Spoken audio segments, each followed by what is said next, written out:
Tadi rapat internal terkait dengan evaluasi proyek strategis nasional. Beberapa dibahas, yaitu yang pertama melaporkan evaluasi terkait dengan tindak lanjut rapat-rapat yang terdahulu, kemudian beberapa yang diminta untuk diselesaikan, yaitu tol Trans Sumatera, tol Semarang Demak, kemudian mekanisme pengadaan tanah dengan konsinyasi dan kepastian PSN bagi proyek infrastruktur ibu kota negara.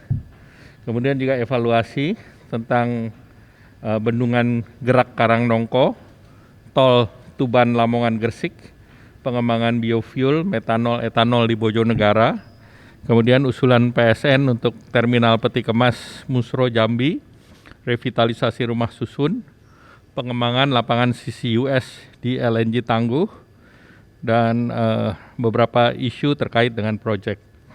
Dapat dilaporkan pada periode kedua pemerintahan Bapak Presiden, sudah ada 66 proyek strategis nasional yang telah tuntas di periode 2019 sampai 2021. Nilainya sebesar 414,3 triliun. Nah, itu yang selesai itu antara lain proyek di 2019 ada 30 proyek, 165,3 triliun, terdiri dari bendungan, bandara, jalan, kawasan, kereta, pelabuhan, smelter, dan 2 proyek terkait dengan teknologi. Untuk tahun 2020 itu selesai 12 proyek dengan nilai 123,1 triliun, terdiri dari bandara, kereta, jalan tol, pelabuhan, spam, kawasan industri, dan bendungan. Di tahun 2021 itu ada 24 proyek nilainya 125,9 triliun, terdiri dari jalan tol, kereta, kawasan perumahan, spam, bendungan, pelabuhan, dan teknologi. Sedangkan Januari sampai dengan Agustus 2022, ini telah selesai 9 proyek yang besarnya senilai 140,1 triliun, terdiri dari 2 proyek pelabuhan, 1 proyek bandara, 3 proyek kawasan industri, kemudian ada proyek ketenaga listrikan dan kawasan perbatasan, dan juga ada pembangkit listrik. Dan sampai September-Desember ada 16 proyek dengan nilai 101,2 triliun. Nah, tadi disampaikan dan dilaporkan kepada Bapak Presiden bahwa proyek bendungan Gerak Karangnongko ini masih dalam proses di mana APBN sudah disiapkan. Tinggal dari pendanaan di APBD Kabupaten Blora sudah menyiapkan. Dari segi konstruksi sudah disiapkan 1,49 triliun.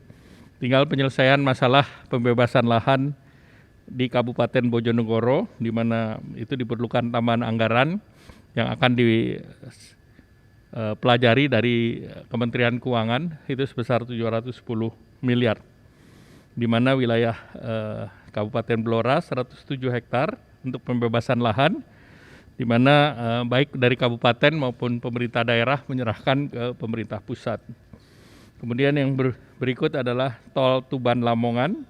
Nah, ini 72,9. Nah, ini tentu diharapkan ada solusi terkait dengan evaluasi terhadap pelaksanaan proyek tol tersebut, karena ini menghubungkan beberapa kawasan, misalnya kilang minyak Tuban, ekspansi TPPI Tuban, dan kawasan ekonomi Gresik yang bisa mencapai 252 triliun dari segi investasi. Kemudian tadi diputuskan untuk pengembangan biofuel dan metanol dan etanol di Bojonegoro, diperkirakan investasinya sebesar 25,7 triliun dan diharapkan financial closing-nya bisa di kuartal kedua tahun 2024. Arahan Bapak Presiden tadi menyatakan bahwa proyek-proyek yang masuk PSN yang selesai di luar 2024 adalah proyek yang secara financial closing sudah bisa diselesaikan. Berikut proyek pabrik pupuk di Fakfak, itu juga direncanakan akan diinvestasikan oleh Pupuk Indonesia dan Pupuk Kaltim. Investasinya sebesar 22 triliun untuk memproduksi amonia dan urea. Dan ini diharapkan bisa diselesaikan juga financial closing sebelum 2024, dan ini nanti akan memanfaatkan gas dari Genting yang akan on stream di tahun 2027.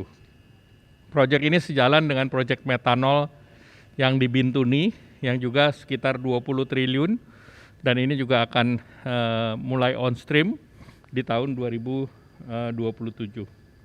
Kemudian juga ada usulan terkait dengan peti kemas di Muaro Jambi.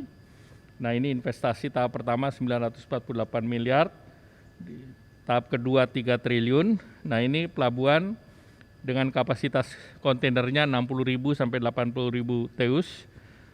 Kemudian untuk pelabuhan curah 2,3 juta ton curah cair dan curah kering 7 sampai 8 juta ton. Kemudian ada pengembangan dari proyek lapangan Ubadari, yaitu Carbon Capture dan Storage CCUS.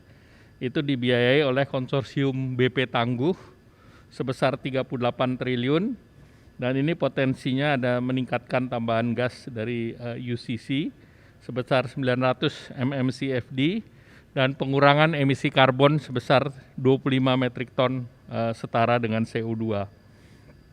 Kemudian juga ada proyek yang PSN baru, yaitu terkait dengan beberapa penyelamatan ataupun penyelesaian dari proyek PSN, antara lain dari proyek strategis Trans Sumatera. Tadi Bapak Presiden memutuskan bahwa akan diselesaikan. Tahap kedua ini adalah yang rutenya dari Betung ke Jambi, yaitu sejumlah 169 km, konstruksinya 22 triliun dan kebutuhan lahannya 4,1 triliun. Kemudian juga yang berikut adalah percepatan proyek strategis terkait dengan Semarang Demak, yang saat sekarang ada masalah pembebasan lahan atau ganti terkait dengan lahan di perbedaan antara Demak dan Semarang. Selanjutnya Bapak Presiden juga mengarahkan agar khusus untuk ibu kota juga ditetapkan sebagai proyek PSN, karena tentunya ini akan mempermudah dan akselerasi daripada pembangunan ibu kota. Bapak Presiden juga memberikan arahan bahwa seluruh proyek strategis nasional ini bermanfaat bagi masyarakat, terutama terkait dengan penciptaan lapangan kerja. Yang kedua, tentunya investasi ini memiliki multiplier effect, apakah itu bendungan, apakah itu jalan tol, itu membuka akses yang lebih luas, dan beberapa bendungan tentunya berada di wilayah-wilayah yang bisa mengurangi tingkat kemiskinan masyarakat, karena dengan ketersediaan air dan juga dari segi irigasi yang lebih banyak dan lebih baik untuk terkait dengan masalah ataupun terkait dengan program-program agriculture atau program pertanian. Dan tentu Bapak Presiden meminta agar keseluruhan proyek secara nasional bisa selesai secara fisik sebelum 2024. Demikian, terima kasih. Wassalamualaikum warahmatullahi wabarakatuh.